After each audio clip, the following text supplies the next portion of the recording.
Assalamualaikum dan selamat sejahtera kepada peminat-peminat badminton seluruh Malaysia dan juga seluruh dunia. Saya Pontus Indra Muhammad Saniru atau nama panggilan saya Coach V. Welcome guys to my YouTube channel. Don't forget to tekan subscribe, tekan button share and like. So hari ini saya akan kongsikan 3 tajuk. Pertama iaitu satu, falsafah kejurulatihan. Kedua, sokongan dan galakan ibu bapa. Dan ketiga adalah keuntungan bersukan, keuntungan bermain badminton. Tajuk pertama yang saya akan kongsikan kepada anda di luar sana pada hari ini ialah falsafah kejurulatihan. Sebelum saya bermula dengan lebih mendalam lagi tentang falsafah kejurulatihan, saya ingin bertanya soalan kepada anda di luar sana, kepada pakar jurulatih, kepada jurulatih dan juga kepada sesiapa saja yang ingin menceburi bidang kejurulatihan. Apakah tujuan anda menjadi jurulatih? Soalan pertama saya ialah, apakah anda ingin menolong atlet tersebut develop ataupun membina dari segi fizikal, membina daripada segi mental ataupun dari segi sosial kehidupan mereka, ataupun anda ingin memberikan semula pengalaman yang ada pada diri anda dalam permainan badminton, ataupun anda hanya mengajar menjadi masuk dalam jurulatih hanyalah untuk hiburan ataupun sebagai minat, ataupun anda melibatkan diri hanya sekadar untuk menjana pendapatan untuk income anda. Dan lagi yang terakhir sekali ialah soalan saya ialah anda melibatkan dalam bidang kejurulatihan kerana anda minat yang teramat sangat dalam sukan badminton ini. Perlu anda tahu, perlu anda jawab soalan itu, dan di sini saya akan kongsikan lagi mendalam lagi tentang falsafah kejurulatihan. Dan jika anda dapat menjawab soalan-soalan tadi, sudah tentu anda akan lebih memahami lagi topik-topik nanti atau tajuk yang saya akan kongsikan kepada anda.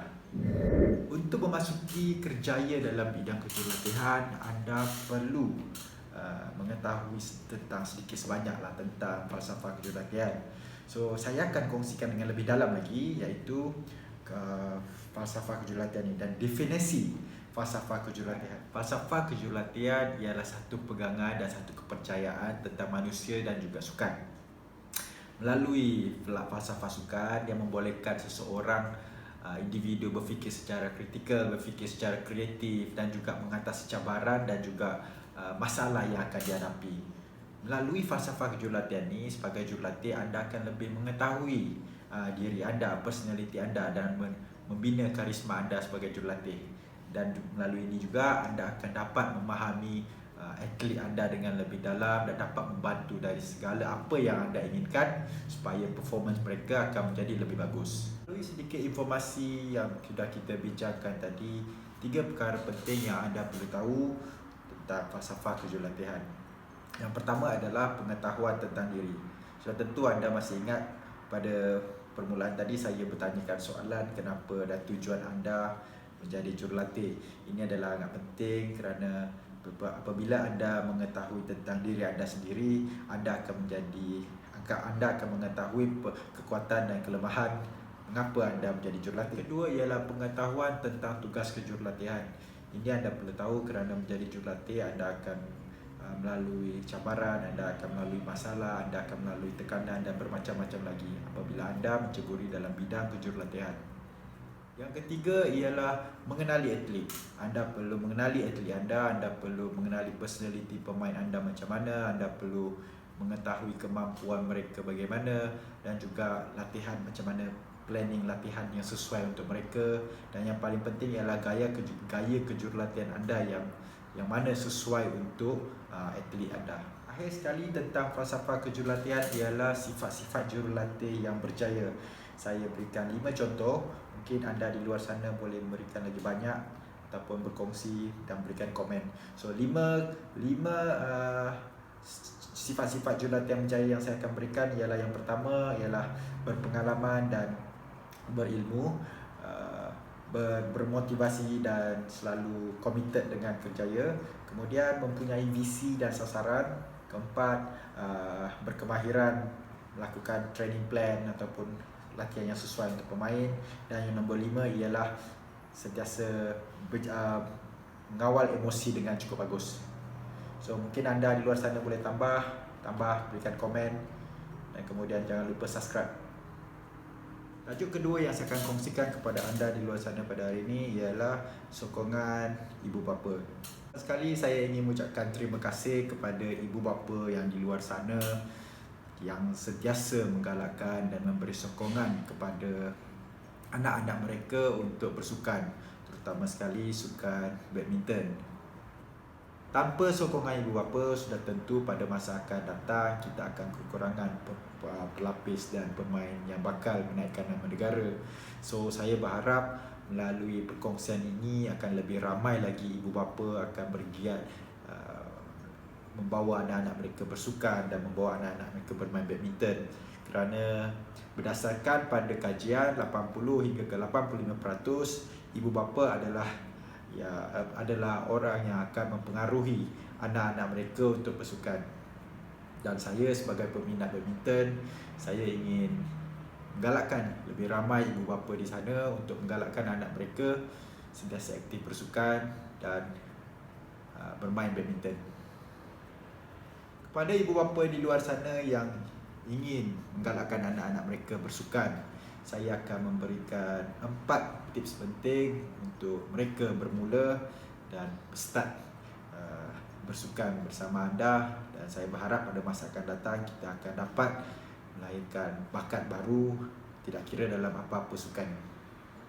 Yang pertama ialah melakukan senaman ataupun riadah bersama anak-anak. Anda boleh bawa mereka ke taman ataupun ke mana-mana saja, boleh bawa mereka berjoging, bermain badminton, melakukan aktiviti kecergasan bersama pada hujung minggu. Dan mungkin musim sekarang, musim Covid, di mana kita tidak boleh ke mana-mana, mungkin kita boleh lakukan senaman aerobik bersama mereka ataupun any exercise yang boleh membuat mereka aktif dan mula berjinak-jinak dalam sukan. Kedua ialah menyediakan peralatan sukan yang sesuai dengan sukan yang kita ingin lakukan. Contohnya kalau berjoging, kita mungkin belikan kasut jogging. Kita patut bangga kerana sekarang kita mempunyai banyak local brand yang mana harga mampu dimiliki, dan sudah tentu bila anak-anak mendapat peralatan yang mencukupi, mereka tidak perlu pinjam dengan kawan ataupun mereka tidak perlu berasa tidak mencukupi barang yang mereka ada. So mereka boleh bermain badminton ataupun melakukan aktiviti sukan yang ada dengan mempunyai peralatan yang mencukupi, dan itu akan menyebabkan mereka akan berasa lagi semangat dan seronok ketika bermain. Tiga ialah kita membawa anak-anak kita ke stadium, di mana stadium kadang-kadang ada menganjurkan pertandingan peringkat kebangsaan ataupun peringkat antarabangsa. Di sini sedikit sebanyak melalui suasana yang ada di dalam stadium itu akan menyebabkan budak-budak atau kanak-kanak menjadi seronok dengan suasana menyokong, suasana bertepuk tangan, kadang-kadang suasana menyanyikan lagu negaraku sedikit sebanyak. Ini akan melonjakkan semangat anak-anak kita untuk bergiat dalam sukan tersebut. Dan yang keempat ialah melayari internet ataupun menyaksikan bersama live di rancangan-rancangan TV sekarang, yang di mana kita boleh lihat kebanyakan banyak channel-channel TV ataupun internet menganjurkan live mana kita boleh duduk bersama dan melihat pertandingan tersebut. Melalui internet juga, di mana kita akan dapat informasi yang bermutu tinggi, informasi yang di mana dapat boleh mengimprovekan lagi mana anak anda sudah mula bergiat dalam sukan, dan menjadikan apa yang kita dapat melalui internet tersebut boleh menjadikan mereka sebagai idola mereka, ataupun mereka boleh kopi cara mereka bermain ataupun cara mereka style mereka dalam ketika bertanding. Saya berharap melalui perkongsian ini akan lebih ramai ibu bapa di luar sana akan bergiat aktif menggalakkan anak mereka bersukan. Kerana pendapat saya, sokongan ibu bapa adalah penting kerana anda lah yang memainkan peranan penting menggalakkan mereka bersukan. Peribahasa mengatakan melentur buluh biarlah dari rebungnya. So saya berharap jika anda setuju dengan tips yang saya berikan, anda boleh juga berikan komen ataupun cadangan supaya saya akan tambah lagi informasi ataupun go to the next stage punya tajuk, supaya ibu bapa di luar sana akan lagi seronok dengan informasi yang saya berikan. Tajuk ketiga ialah untuk pemain, mana saya akan kongsikan kepada anda ialah keuntungan bersukan atau keuntungan bermain badminton. So, anda boleh kongsikan, anda boleh sharekan kepada rakan-rakan anda di luar sana, dan hari ini saya akan berikan tips 7 tips kelebihan ketika apabila anda adalah seorang pemain badminton ataupun anda aktif bermain badminton. Pertama ialah keyakinan diri anda akan meningkat. Your confidence level anda akan naik.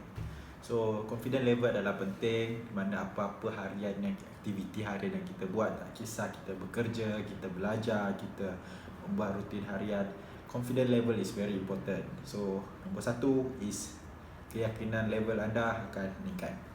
Yang kedua, kemahiran sosial anda akan lebih bagus. Cara anda berinteraksi dengan kawan-kawan lebih bagus, cara anda bekerja sama lebih bagus.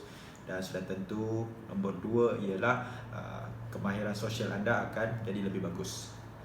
Nombor 3, bila bermain badminton ni, bila kita bersukan, kebanyakannya kita akan kalah.